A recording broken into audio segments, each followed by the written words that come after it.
இன்னைக்கு சப்பாத்தி நூடுல்ஸ் தாங்க செய்ய போகிறோம். காலையில் டிஃபன் பசங்களுக்கு சப்பாத்திலாம் செஞ்சு ரெடியாக வச்சுருக்கேன். அதை சப்பாத்தி ரோல் பண்ணி கட் பண்ணிக்கலாங்க.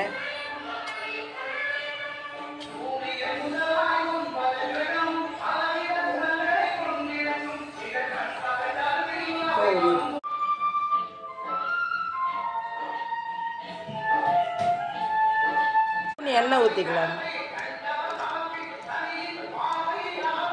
கொஞ்சம் வெந்தயம் வதங்கிடுச்சு. தக்காளி போட்டு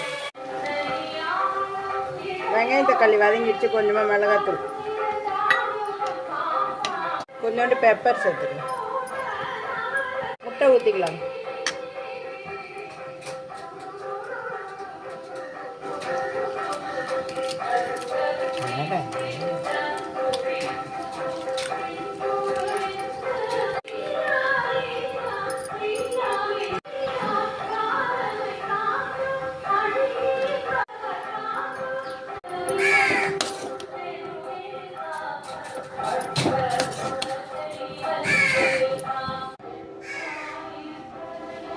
சப்பாத்தி நூடுல்ஸ் ரெடி ஆகிடுச்சு. வாங்க சாப்பிட்டு பார்ப்போம். நல்லாயிருக்கும் பாருங்கள். இதேமாரி செஞ்சு பசங்களுக்கு கொடுங்க.